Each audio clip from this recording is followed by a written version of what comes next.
సంఘ బహిష్కారం చేయాలి. ఎందుకంటే చాలా ఆరోపణలు వచ్చినాయి. చాలా మందితో మాత్రం డబ్బులు తీసుకున్నాడు, బ్లాక్ మెయిల్ చేసిండని వివిధ వేరే వేరే ఛానళ్ల వాళ్ళు మాట్లాడే వాళ్ళు కూడా చాలా కంప్లైంట్ చేయడం జరిగింది. ఈ రోజు దాన్ని అన్ని అడ్డం పెట్టుకొని, మీడియా అడ్డం పెట్టుకొని, ఎక్కడి నుంచి వచ్చిండు ఈ చింతపండు నవీన్ అనే వ్యక్తి ఒక యూట్యూబ్ ఛానల్ పెట్టుకొని అడ్డగోలుగా మాట్లాడుకుంటూ, బ్లాక్ మెయిల్ చేసుకుంటూ, బెదిరింపు రాజకీయాలకు పాల్పడి ఈరోజు హెలికాప్టర్ తిరుగుతున్నాడు. ఎక్కడి నుంచి వచ్చింది ఆ డబ్బు? అంటే ఇంకొకటి, రామ్మోహన్ గారు గతంలో సీఎంగా ఉన్న కేసీఆర్ గారి మీద ఆరోపణలు చేశాడు ఆయన.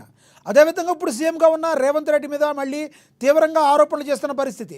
అంటే సీఎంనే టార్గెట్ చేయడం ద్వారా రాబోయే రోజుల్లో తాను ఏంటి అనేది మళ్ళీ ప్రజల్లో ఇంకా ముందుకు వెళ్ళగలను, బాగా పైకి వెళ్ళగలను అని బీసీ కార్డును ఉపయోగించి తానే సీఎం అవ్వాలని కోరుకుంటున్నాడు అని ఏమైనా అత్యుత్సాహం ఏమైనా చూపిస్తున్నాడు అనుకో. సమాజంలో ఒకటి విషయం గుర్తుపెట్టుకోవాలి మనం. సమాజంలో మూర్ఖుడు గొప్పోడా, రాజు గొప్పవాడు, మూర్ఖుడే గొప్పవాడు. రాజు గొప్పవాడు కాక మూర్ఖుడే గొప్పవాడు ఏమైనా మాట్లాడతాడు.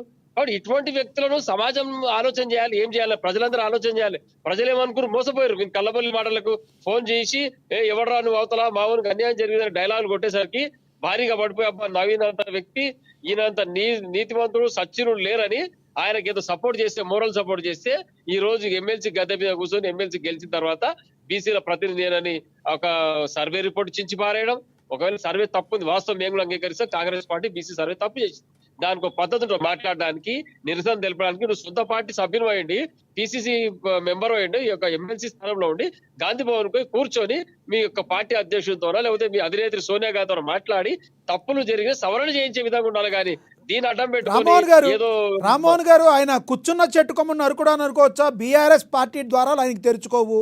ఇక బీజేపీ ఆల్రెడీ క్లోజు, ఇప్పుడు కాంగ్రెస్ పార్టీ క్లోజు. ఇండివిజువల్గా ఒకవేళ ఆయన వెళ్ళి ప్రజల మన్ననలు పొంది ఒక రేంజ్కి వెళ్ళే అవకాశం ఉందంటారా? లేదంటే తీర్మార్ మల్లన్న పని అయిపోయినట్టు అనుకోవాలా? నీళ్ళ ఏమంటారు, చెట్ల మీద విస్తరాకులు కుట్టే చందంగా ఉంది ఆయన ఆలోచన. పార్టీ నడపాలంటే ఆషామాషి ఎవరం కాదు. ఈయనటువంటి చపల చిత్తుడు ఇటువంటి పని చేయలేడు. ఈయనకు దమాకు ఒక నిమిషంలో ఒక దగ్గర ఉండదు. మనిషి ఆలోచన విధానం కరెక్ట్ గా లేదు కాబట్టి ఈయనటువంటి వ్యక్తి పార్టీ పెట్టలేడు. ఏదో ఊహించుకుంటున్నాడు అంటున్నాడు. బాబు చూసి బల్బు అనుకున్నాడు. నా వెనక 10 మంది బీసీ బిడ్డలు ఈ రోజు గెలిపించారు అంటే నువ్వేదో మాట్లాడిన అందరు మభ్యపడి గెలిపించారు. నీ మాట తీరు, నీ వ్యవహారాలు అర్థమైపోయింది అందరికి. ఈ రోజు రేవంత్ రెడ్డి ఎట్లా తయారైండో గెలిచిన తర్వాత సేమ్ ఈయన అట్లే తయారైండు. అదే తారుముక్క ఇది కూడా. కాబట్టి ఖచ్చితంగా వీళ్ళు సమాజం వచ్చినట్టు దెబ్బ కొట్టి తీరుతారు వీళ్ళని. వీళ్ళు అనుకోవచ్చు ఈ రోజు నేనేదో రేవంత్ రెడ్డి గారిని కాకపోతే కేసీఆర్ గారిని లేకపోతే సోనియా గాంధీ గారిని మోడీ గారిని ఇట్లా ఎవరిని పడతారో తిట్టొచ్చు, నోటు మాట్లాడవచ్చు, వాక్ స్వాతంత్రం, రాహుల్ గాంధీ గారి గురించి పప్పులు కానిచ్చట్టే అందరి గురించి మాట్లాడతాడు ఆయన. ఎందుకంటే ఇంతమందిగా చెప్తున్నారు, మూర్ఖుడు బలవంతుడా, రాజు బలవంతుడు, మూర్ఖుడే బలవంతుడు. కాబట్టి ఇటువంటి వ్యక్తులు సమాజం ఆలోచన చేయాలి. ఏం చేయాలి? మేధావర్గం కావచ్చు, స్థానిక ప్రజలు, సామాన్య వ్యక్తులు కావచ్చు, ఇటువంటి వాళ్ళకి మద్దతు ఇవ్వకుండా, సోషల్ మీడియాలో సపోర్టింగ్ పోస్టులు పెట్టుకోకుండా ఇటువంటి వ్యక్తులను మనం నివారిస్తే ఈ సమాజం బాగుంటుంది. లేకపోతే ఈ సంఘ విద్రోహ శక్తులుగా తయారై వీళ్ళ మాయలో పడి ఇంకెవరు ఉద్రేక పడే పనులు చేసే చెడ్డ పనులు చేసే అవకాశం యువత కూడా. కాబట్టి యువత అందరూ సంయమనం పాటించాలి.